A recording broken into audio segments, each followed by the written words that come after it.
નમસ્કાર વિદ્યાર્થી મિત્રો, જય હિન્દ. મિત્રો, આજે આપણે ત્રિકોણમિતીય નિત્યસમો વિશે અભ્યાસ કરવાનો છે. અને નિત્યસમ તારવવાના પણ છે.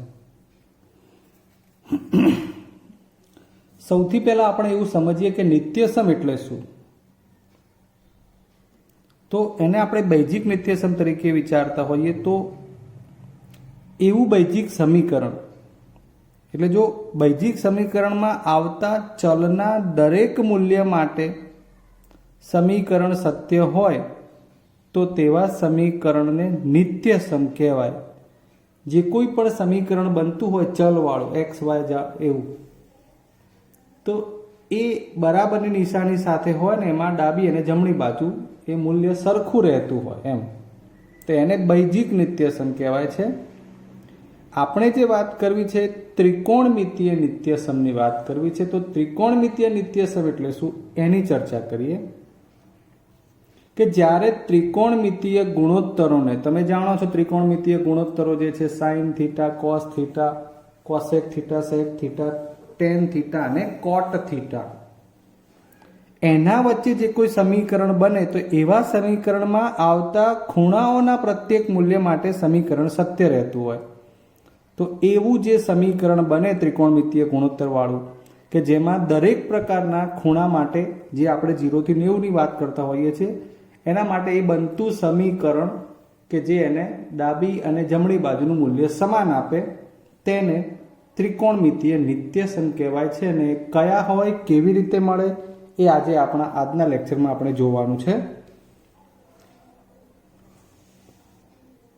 હવે આપણે એની સાબિતી ઉપર જરા વિચાર કરીએ.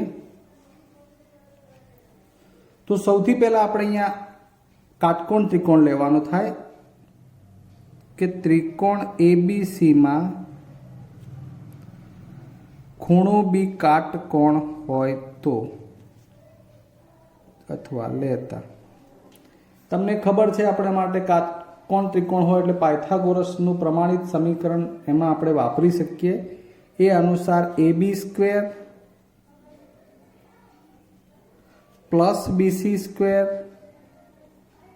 બરાબર AC². ઓકે, આને 1 નંબરનું સમીકરણ કહી દઈએ છીએ. હવે આ દરેક પદને AC² વડે ભાગતા સમીકરણ 1ના દરેક પદને AC² વડે ભાગતા શું બને, તો AB² છેદમાં AC², આ એને ભાગ્યું BC² છેદમાં AC², AC² છેદમાં AC².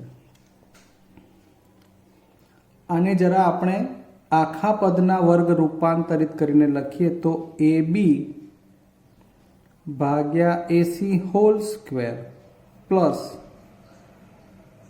BC upon AC² and આ 1. હવે મૂળ વાત ઉપર આવીએ કે અહીં ત્રિકોણમિતીય ગુણોત્તર કેવી રીતે કામ કરે છે. આ AB અપોન AC, તમે આ ત્રિકોણ માટે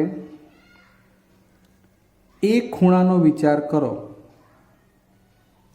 બાજુમાં હું તમને લખી બતાવું છું. તો અહીંથી cos A એટલે એની પાસેની બાજુ, તમે જાણો છો સૂત્ર છતાંય આપણે આ પાસેની બાજુ ભાગ્યા કર્ણ, એ પ્રમાણે એ ખૂણાનું કોસ મૂલ્ય, જેને cos A કહેવાય, એની પાસેની બાજુ AB અને કર્ણ બને AC. હું sin A લખું તો એ વખતે સામેની બાજુ સૂત્ર પ્રમાણે BC અને કર્ણ AC આવું થાય છે. ઓકે, તો આ AB અપોન AC, જેને cos A નો હોલ સ્ક્વેર લખાય, cos A, આ છે sin A બરાબર 1. હવે એને કૌંસ કાઢીને લખવું હોય તો બહુ વ્યવસ્થિત રીતે cos square a plus sine square a બરાબર 1 આવું લખાય અને આ થઈ ગયું સાઇન કોસ વાળું ત્રિકોણમિતીય ગુણોત્તરોનું આ નિત્યસમ. નિત્યસમ કે જેની આપણે આગળ ચર્ચા એવી કરતા હતા કે ખૂણાના કોઈ પણ મૂલ્ય માટે સાચું રહેવું જોઈએ એની વાત કરું તો આ એ એક ખૂણો છે જે 0 થી માંડીને 90 અંશ માટેના કોઈ પણ ખૂણા માટે એના મૂલ્યો દાખલા તરીકે 10 લો તો cos square 10 plus sine square 10 બરાબર 1 જ થતું હોય. એટલે એ સમીકરણ એવું બન્યું છે કે જેમાં સમતા જળવાઈ છે. એટલે એવા ખૂણાના મૂલ્ય માટે આ ત્રિકોણમિતીય ગુણોત્તરો છે એટલે એને ત્રિકોણમિતીય નિત્યસમ કહેવાશે. આપણી વાત અહીંયા પૂર્ણ નથી થતી. આપણે હજુ આમાંથી બીજા સૂત્ર તારવવા છે તો એ જોઈ લઈએ જરા. હવે ફરી વાર તમે સમીકરણ 1ના દરેક પદને ab સ્ક્વેર વડે ભાગીશું આપણે. તો આ ab સ્ક્વેર વત્તા bc સ્ક્વેર બરાબર ac સ્ક્વેર દરેક પદને ab સ્ક્વેર વડે ભાગીશું તો અહીં તો ab સ્ક્વેર એટલે 1 જ લખીશું. અહીં bc અપોન ab એનો હોલ સ્ક્વેર અને અહીં ac અપોન ab એનો હોલ સ્ક્વેર. હવે ધ્યાન આપતા જાઓ 1 પ્લસ bc અપોન ab ત્રિકોણ અહીંયા જે છે એમાંથી bc અપોન ab આ એ ખૂણા માટેની જ વાત કરવી છે તો એ ખૂણા માટે bc એટલે સામેની બાજુ, ab એટલે પાસેની બાજુ. તો સામેની બાજુ ભાગ્યા પાસેની બાજુ એટલે થશે શું? 10. એટલે આ થઈ જશે 10 સ્ક્વેર a બરાબર ac. તો આ એ ખૂણા માટે ac એટલે કર્ણ અને ab એટલે પાસેની બાજુ. કર્ણ ભાગ્યા પાસેની બાજુ એને સેક સ્ક્વેર a કહેવાય છે. સૂત્રો તમે જાણો છો. આ બીજું નિત્યસમ બની ગયું. 1 plus 10 square a is equal to sec square a. Clear?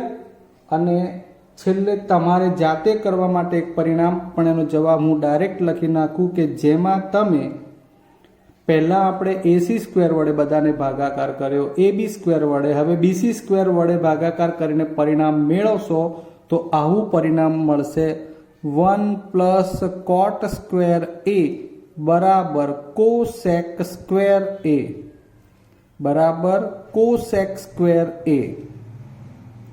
તો આમ પરિણામ નંબર 2, 3 અને 4 જે આપણા નિત્યસમ બની જાય. હવે નિત્યસમો ફરી વાર બોલી જાઉં તો cos square a plus sine square a બરાબર 1, 1 પ્લસ ટેન સ્ક્વેર a બરાબર sec square a, 1 plus cot square a બરાબર કોસેક સ્ક્વેર a. મિત્રો આમાંથી જરૂરી નથી કે બધું આ જ રીતે બેઠું પૂછાય. આ મૂળભૂત બાબતો થઈ નિત્યસમની. હવે એમાં આપણે રૂપાંતરણો કેવી રીતે કરી શકીએ એ જોવું છે. તો હવે આપણે એ પ્રકારના આમાંથી બનતા બીજા સૂત્રોનો વિચાર કરી લઈએ.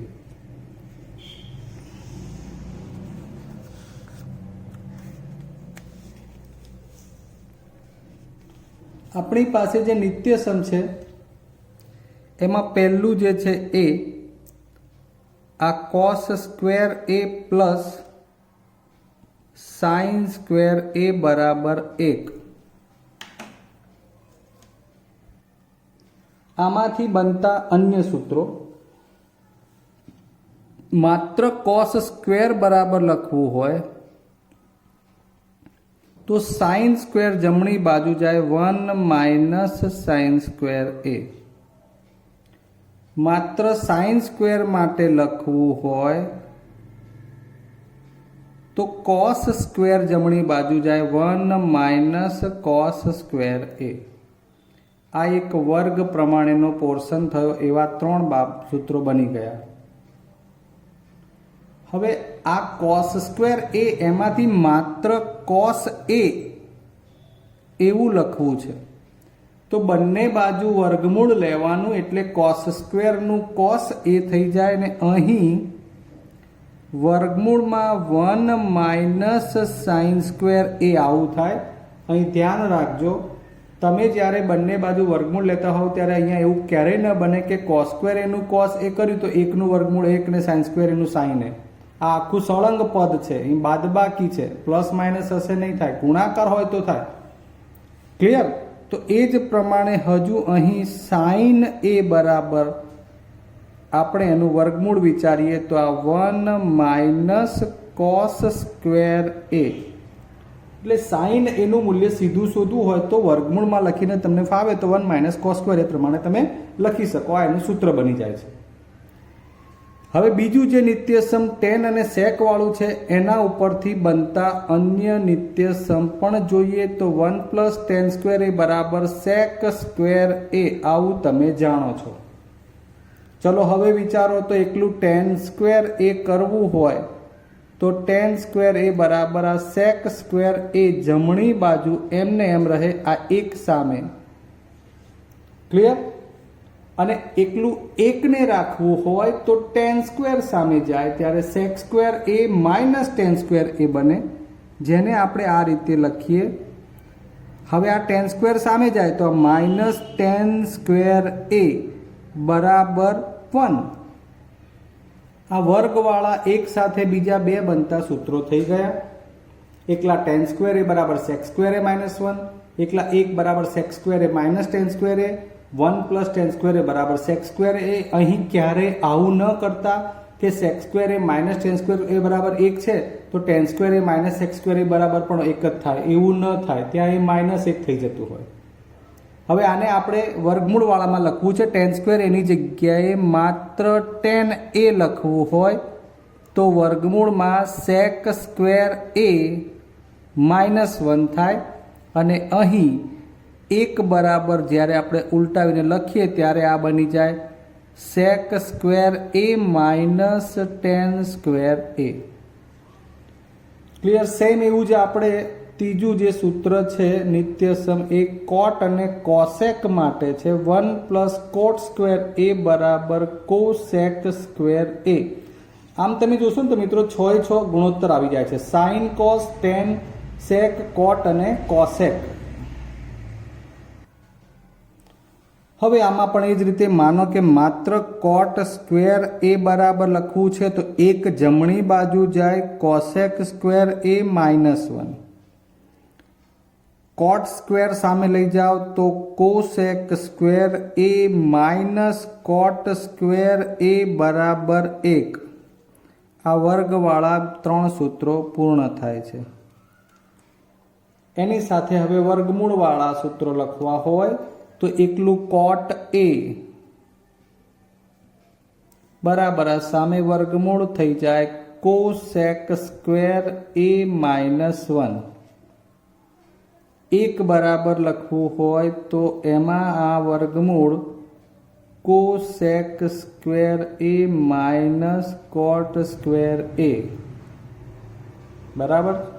હજુ આપણે અહીં એક બીજા પદ ઉમેરી દઈએ કે માત્ર કોસેક એ લખવું હોય આમાંથી જુઓ, અહીંયા ધ્યાન આપો તો કોસેક એ બરાબર આનું વર્ગમૂળ, તો કોસેક એ બરાબર આખું પદ જે 1 પ્લસ કોટ સ્ક્વેર છે એને વર્ગમૂળમાં લખી દઈએ તો 1 પ્લસ કોટ સ્ક્વેર.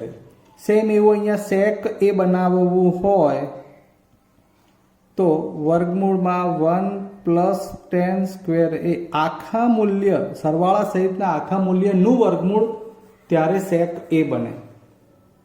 સમજાય ગઈ વાત? તો દરેક સેપરેટ માટે જો જેમ બધાના વર્ગ માટે સૂત્ર છે કે એકલું સાઇન સ્ક્વેર, એકલું કોસ સ્ક્વેર, એકલું સેક સ્ક્વેર, એકલું ટેન સ્ક્વેર, એકલું કોસેક સ્ક્વેર, એકલું કોટ સ્ક્વેર, એમ બધા સિંગલ વર્ગમૂળવાળા પદો માટે sine A, cos A, tan A, cot A, cosec A અને સેક એ પણ છે. એટલે આડકતરી રીતે બધી જ ટાઈપના નિત્યસમોમાંથી બનતા શક્ય સૂત્રો આપણે અત્યારે બનાવી દીધા છે. તો આટલા નિત્યસમો તમારા તૈયાર હશે તો દાખલામાં તમે ખૂબ જ સરળતા રહે છે. ઓકે, આશા રાખું કે તમે ખૂબ સરસ રીતે આખો વિડીયો જોયો હશે અને આટલા જે સૂત્રો બનાવ્યા છે તમારી સમક્ષ એ તમે એને લખીને તૈયાર પણ કરશો જ. આવતા લેક્ચરે હવે આપણે એમાંથી વધુ એક્ઝામ્પલ ગણીશું. ત્યાં સુધી રજા લઈએ. જય હિન્દ.